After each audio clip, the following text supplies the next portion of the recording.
Welcome, everyone. We're very excited to kick off this webinar all about how to leverage the power of social media in Health Club. My name is Rachel Lai, and I'm the marketing manager here at InTouch. It's great to have you all with us. And we're also thrilled to have Mick Lanu, CEO of Sales Prodigy, a social selling software startup out of Vancouver, BC. Sales Prodigy is a mobile app that helps sales executives unlock the power of social selling. Mick, thank you for joining us today and sharing your expertise in the field of social media. How's it going? It's going really well. Yeah, very, very excited to join you out of almost sunny Vancouver, BC here. We've had a lot of sun. I can't say that I'm totally sad to see the rain today. No, I think it's good. I think we need it. Definitely. We're on stage 3 water restrictions. It's a little scary. Vancouver, it rains a lot. I can't remember the last time we had water restrictions. Yeah, no, it's pretty crazy. Yeah, I know. Okay. So before we get started, what I want to do is just establish two things that I want everybody in the webinar to leave with today.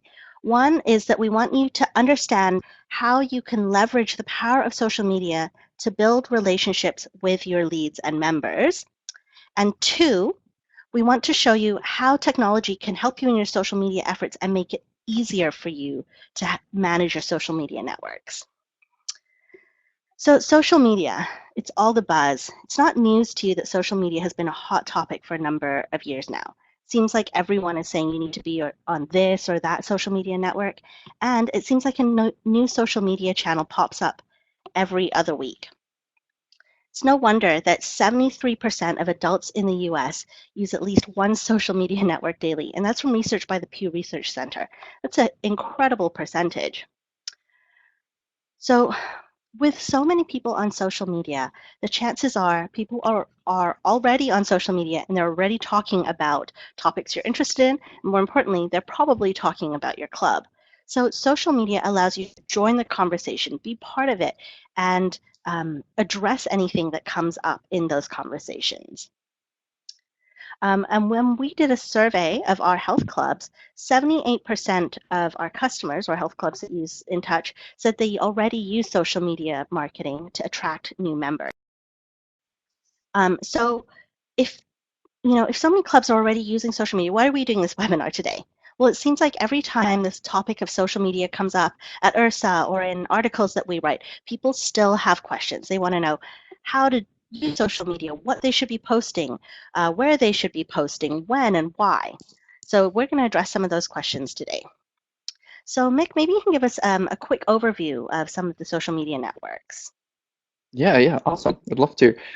So yeah, why don't we go over maybe the big four first? So these are the big four social media networks, and I'll try to give you a bit more insight, maybe some statistics that you haven't heard before, and hopefully be able to share with you a couple of ideas or a couple of tips that you haven't heard or haven't learned before around each of these. I think it's I'm pretty sure that most of you will already have a presence on maybe all of these or at least one of these particular networks. But I hope you'll be able to still tell you something new. So why don't we start with the big kahuna first? So let's go to Facebook. Let me just see if I can move this slide here. Oh, there we go. So let's start with Facebook. So Facebook is huge, and I'm sure you all know this. But just to repeat it, so 1.4 billion users worldwide, and then just on that stat before, about 70%, 74% of adult internet users in North America use social media. 71% of adult internet users uses Facebook. So pretty much everybody uses social media uses Facebook as well. I think it's obviously a network that's primarily being used to connect with your friends and your family, but it's also been it's very, very active in terms of connecting with organizations, with reciprocal associations, and with companies as well, and with brands. So it's very active. And we'll talk a bit about this thing which I call the social currency, like what matters on each of these networks, what are maybe the metrics that you want to be looking at. And obviously for Facebook, it's all about liking and commenting. Sharing is incredibly important as well. And so sharing posts, read broadcasts of posts to all of the sharer's audience, which is a very powerful tool. One thing that I find with Facebook in particular is that people sometimes have a hard time figuring out what to post on Facebook. So just a quick idea and I think people underestimate the power of this, but publish a contest. So post a picture or something, and say that for this picture, if anybody that would share this particular picture or that post would join the draw for a particular contest, and maybe the winner gets a free lesson or gets a free month of membership, something like that. And then you'll have people share it, and then it's a great way of using something that is very engaging, but also use it to broadcast to all of these different audiences, all of the friends of all of these people that will be sharing. One, I think, very valuable tip specifically for clubs is customizing the welcome note. So one thing that you can do, and a lot of people do, is when they go to a club, they check in the club on Facebook, and Facebook makes it really easy to do that. What not a lot of people know, though, is you can actually customize the screen or the welcome screen that people see after they've checked in. And this is one of these moments where it's a perfect moment to engage with somebody. It's the perfect moment. They just checked into your club. They're there. You can have something that's highly personalized, a picture, a message, as opposed to just a bland welcome note from Facebook. So it's a perfect moment to engage with somebody, and it's kind of hidden. Not everybody knows this. So the next network that I want to talk about is Twitter.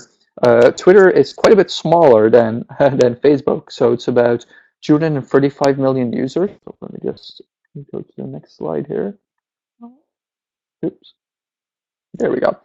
So it's about 235 million users worldwide.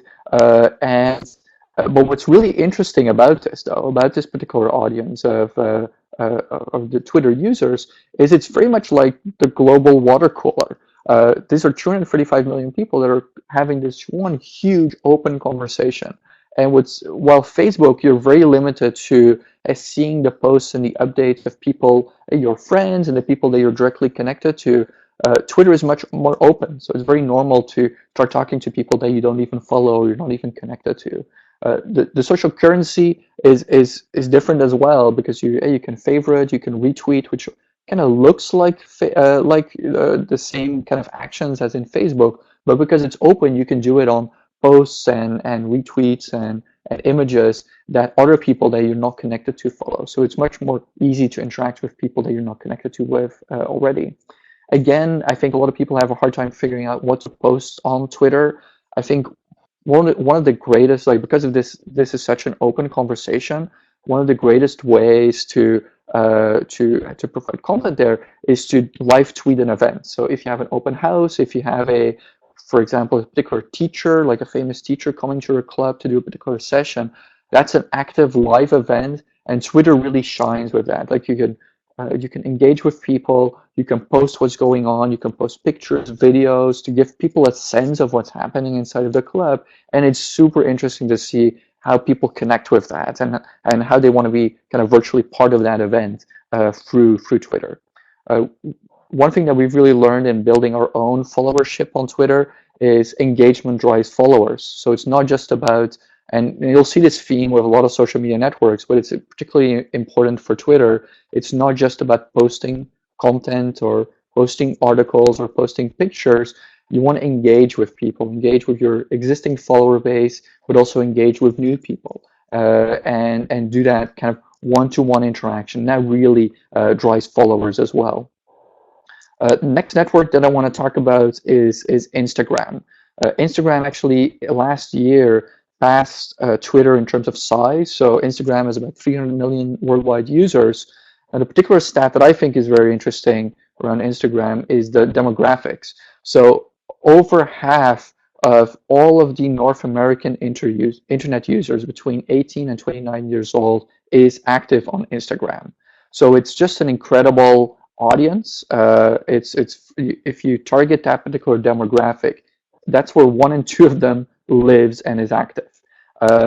It's very for the people that haven't used it before. It's all about sharing pictures and videos. So it's a very visual community. Having nice pictures is very important. Having nice videos and compelling videos is really important as well.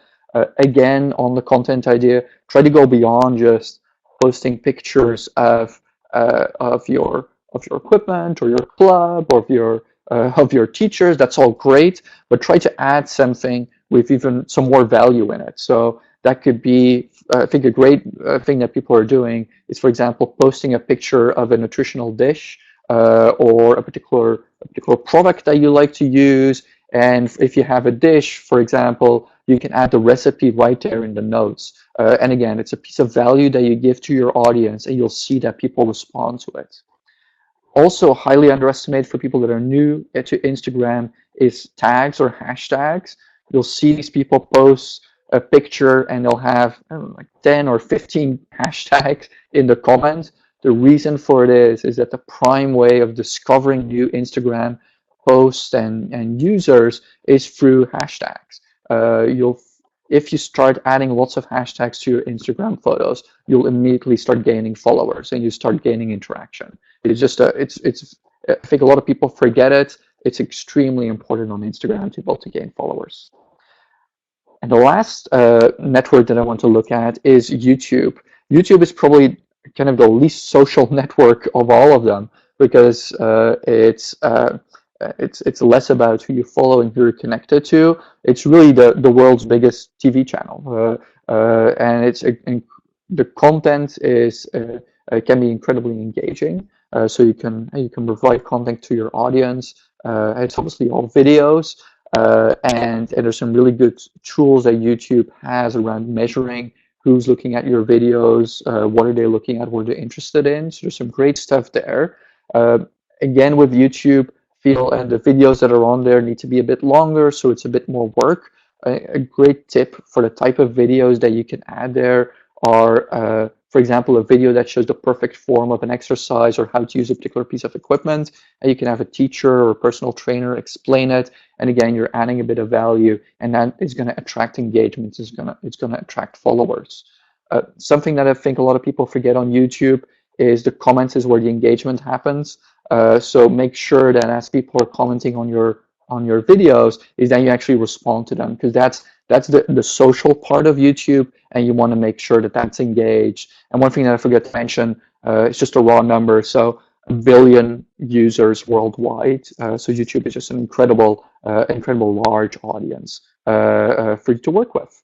Now, outside of these big four, so you go. Sorry. I think the other thing with YouTube to mention is that they're owned by Google. So they are one of the largest search engines in the world. If you look at Google organic results when you do searches, a lot of times YouTube videos will come up. So really great also for, appearing in search results when you're posting content on YouTube. That's a great comment, and it's actually what's really interesting about those Google searches too is they take your location in account. So if you post things and you make sure that on YouTube your location is tagged correctly, when people in your community, your local community, would be searching for those, your videos will tend to surface up higher than other videos. Absolutely. Excellent. So those are kind of those are the big four: Facebook, Twitter, Instagram, YouTube. There's hundreds of other social media networks out there. There's Pinterest, which is highly visual. Snapchat, which is becoming huge for brands and clubs to engage with people. And even brand new ones like Periscope, which only launched a couple of months ago. That's the one to the right. It's part of Twitter now, and it's live video streaming. All of them have their own quirks, their own ways of gaining an audience, and I think it's very interesting for each of you to figure out which of those, outside of the four, which social media networks your particular audience is interested in. And so I think doing some research on how many people in your community are actually using these could point you at maybe some interesting new social media networks that you weren't thinking about before. So Mick, you did mention this briefly, but with social media, it's not just about creating accounts or pushing out content to your followers. I think we would both agree that the real power of social media is that it gives you the ability to connect with people, have a two-way dialogue with them, and then build relationships with them. So maybe you can talk about some of the tools that would help us do that. Yeah, no, and just to kind of just build on top of that, I think that's absolutely true. Like that, that social media gives us opportunity to engage with people on a very human level. So I think getting beyond kind of the basics of just posting content and getting into the actual engagement, that's really where you want to end up, and that's where you're going to see most of the value.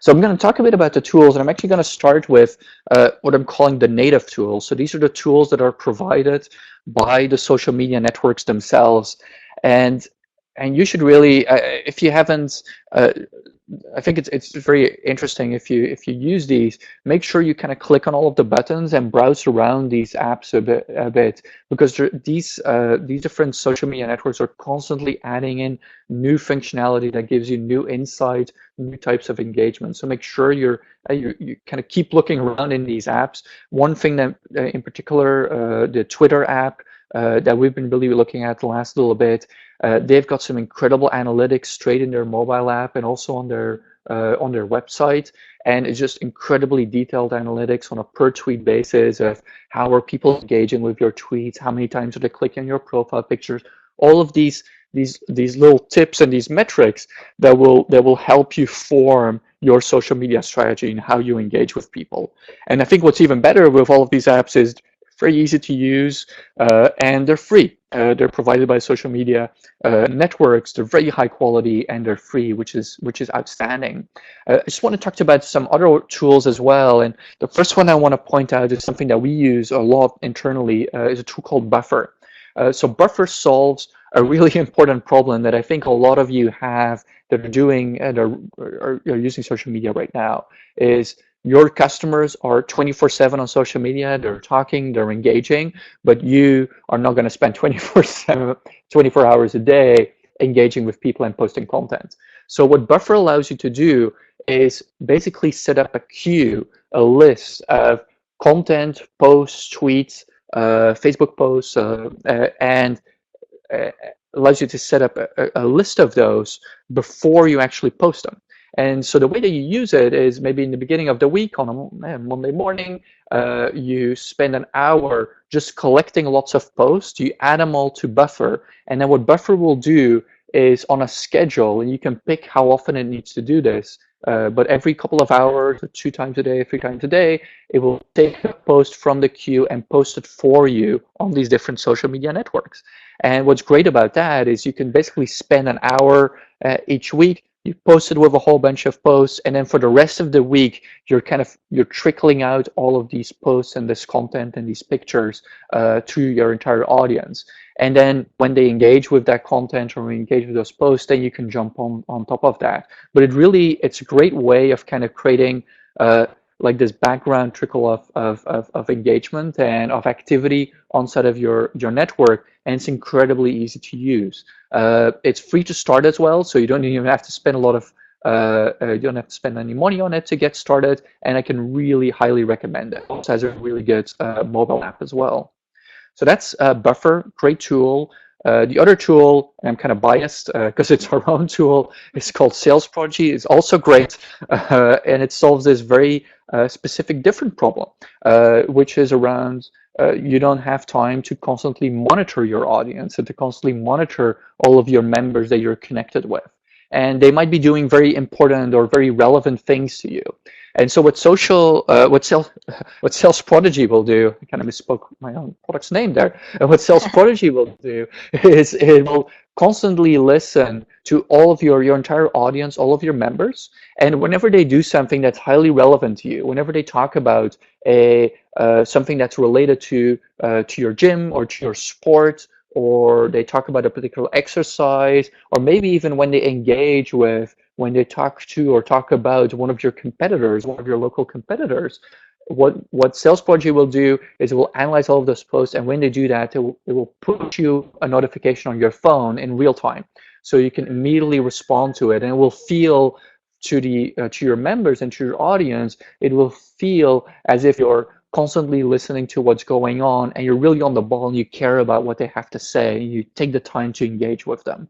And I think it's those, like finding those perfect moments where you can, as somebody posts something, somebody that might not be a member yet, and they're posting something exactly about a particular exercise that you do, or a particular spin class, and then you giving you the opportunity to engage with them on a one-on-one point right there and then, I think that's just such a powerful thing. So that's what Sales Prodigy does. Very easy to use and to get started, and also free. So yeah, I would say go ahead to the app stores and download it. And then the fourth tool that I want to point out is Hootsuite.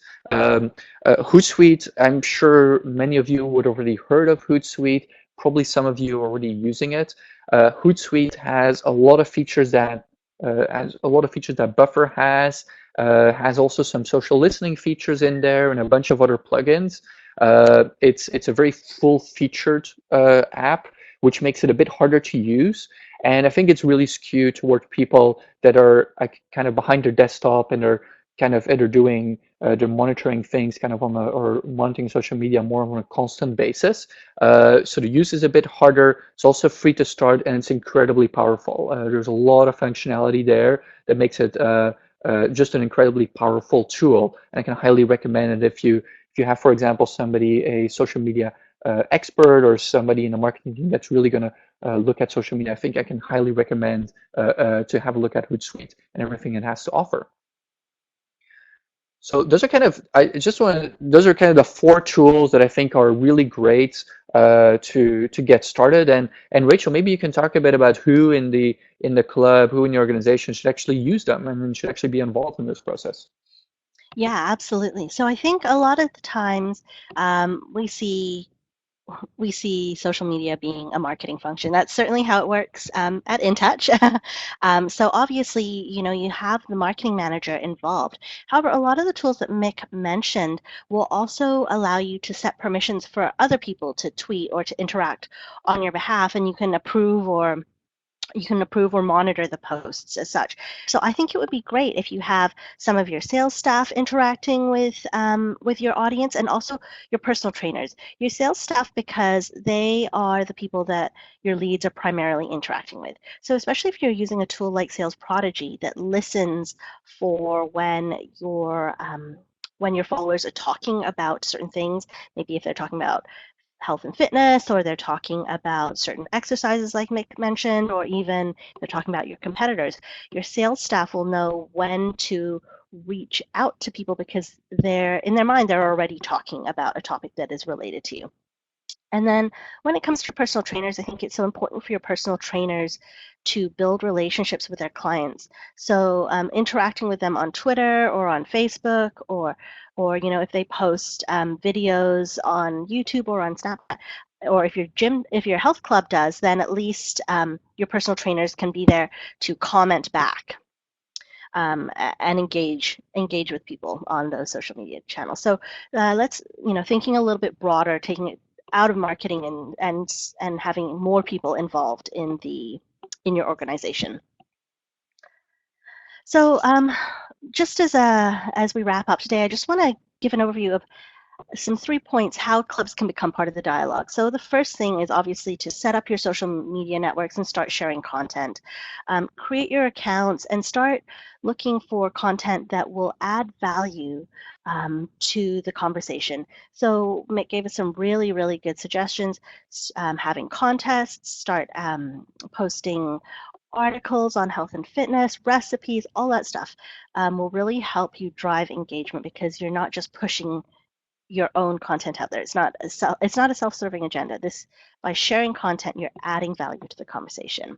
That's also how you're going to build followers, and you're going to engage with your leads and members, because when you're putting that content that is value add out there, people are more likely to interact with you and ask for information, things like that.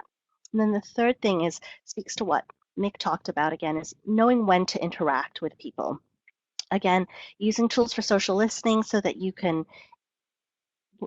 interact with people when they're talking about your club or your competitors or a topic that you're interested in. So Mick, that's all. We're almost done for today. But what if you could give one piece of advice or one thing that everyone could do right after this webinar? What would that be?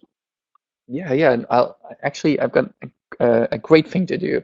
I think this kind of like expands on what we've been talking about. Like I think a lot of people they look at social media as a way of kind of getting information out there and then having people engage with it. think what a lot of people underestimate around social media is you can use it for lead generation as well. You can use it to find new members and to get those members into your clubs. And there's this one particular feature. This is a feature of Twitter that I just want to highlight here. And this is something you can do in less than a minute right now or after directly after we wrap up the webinar. And we're gonna generate a list of potential leads for you. So the way that this works is you go to twitter.com, you go to you go on the right top there. There is a search field, and that's probably one of the most powerful search fields on the entire internet.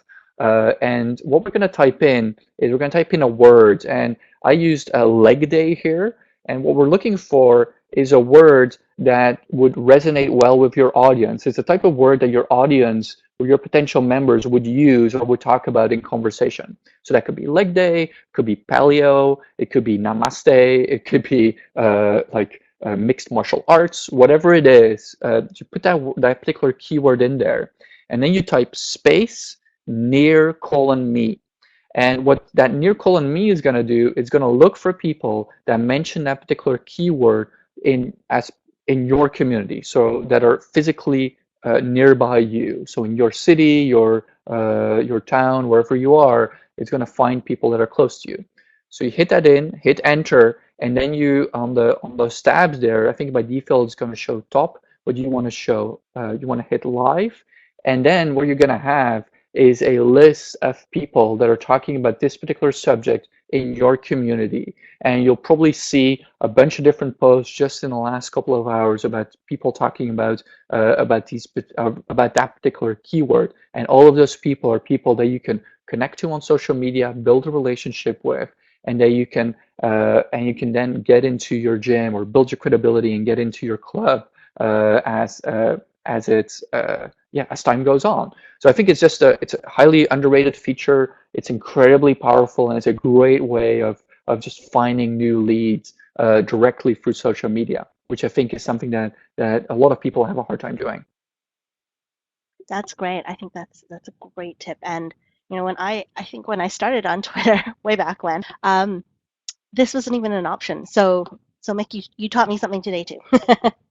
Nice. Okay, great.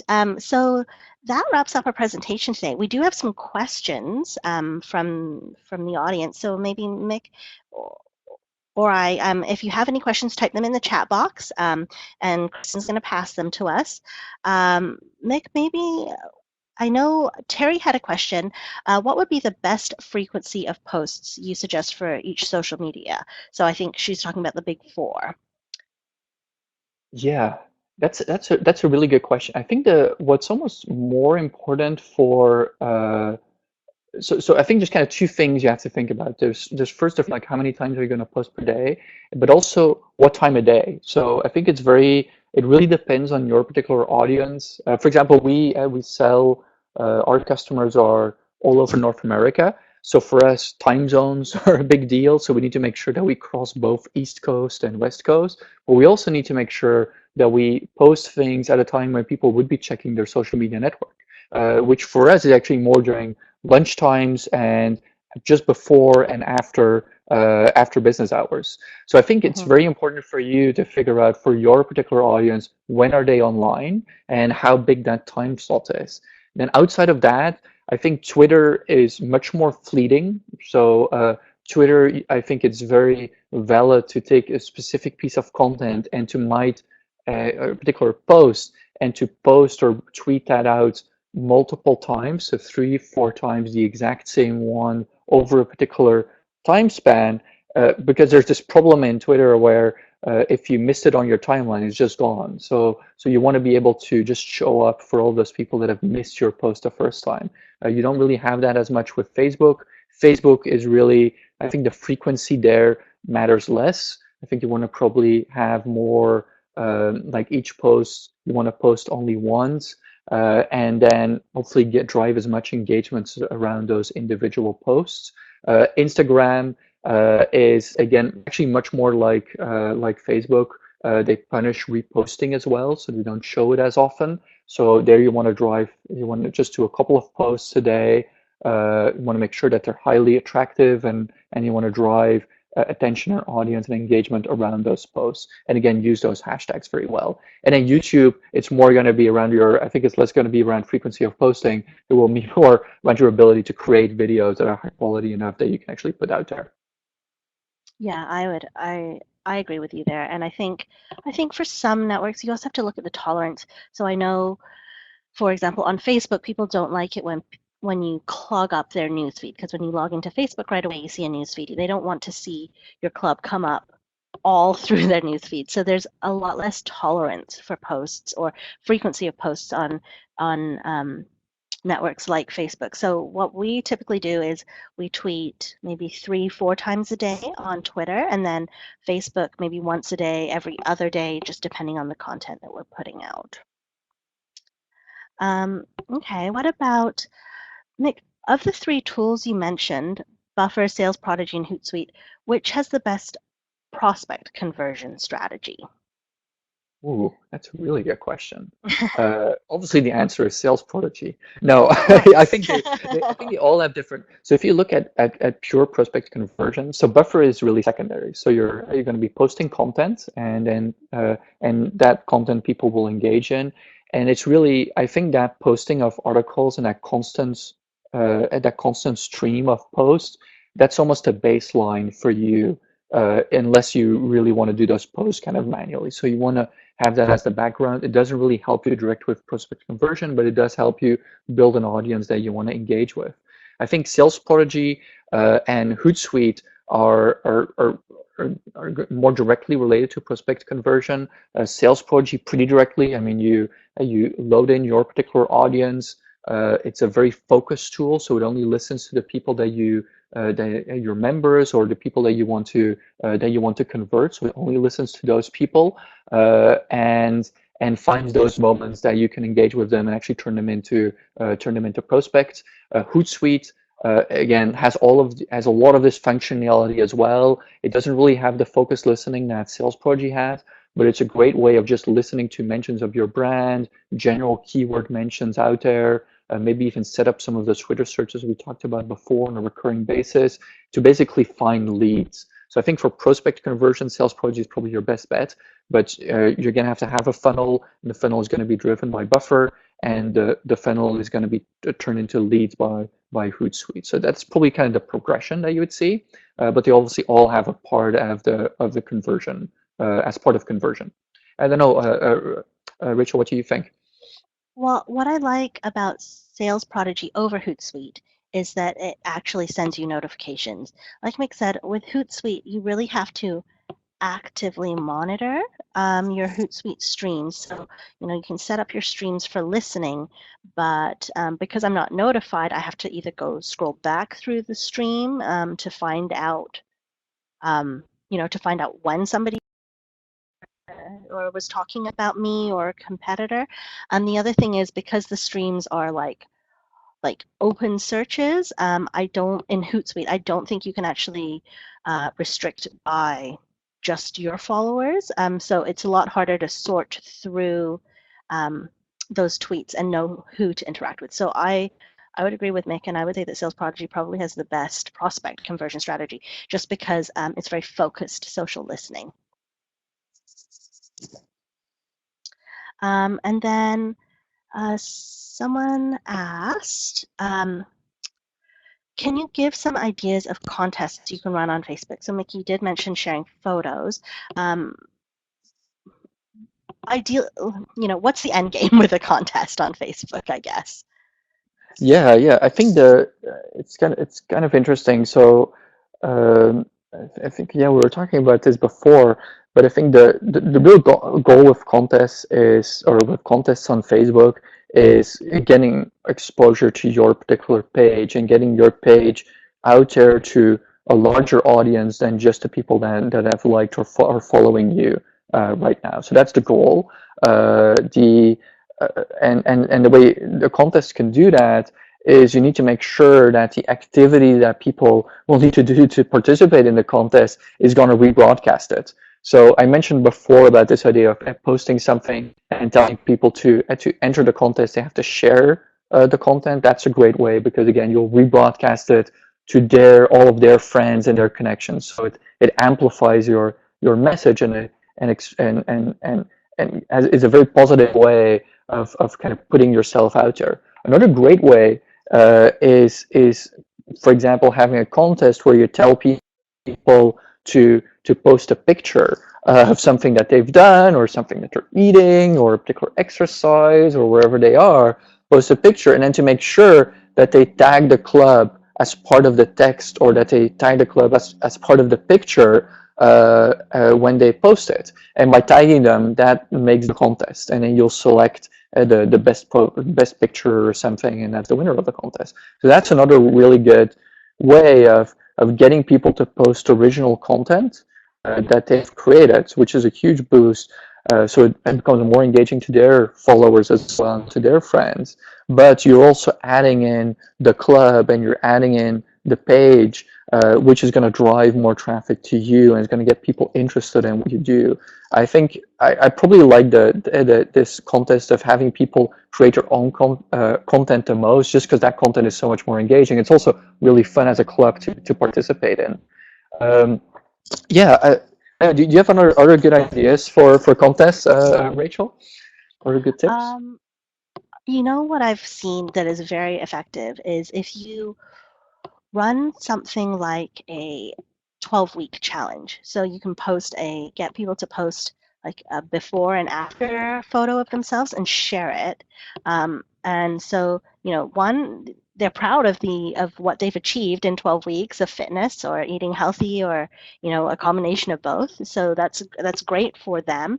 And then having them tag your club also is big. It really is all about getting the exposure and getting your name out there. With contests on Facebook, I think what you really want to do is to not just post content, but you want people to spread the word about your club, because that's how you reach their network, and it's the multiplying effect, right? So it's not just the people that you're following, that you're interacting with, it's the people that they're friends with. And the average person has something like 350 friends on Facebook. so you can really get your name out there. But yeah, I think I'm with you, Mick, on that. If you can get people creating content on your behalf, that's very powerful. That means that they're engaged, and and having an engaged following, that's more important, I think, than having just a number on a screen. What you want is engaged followers. Okay, so I think we're almost up for time. Does anybody have any last questions that they would like Mick to answer?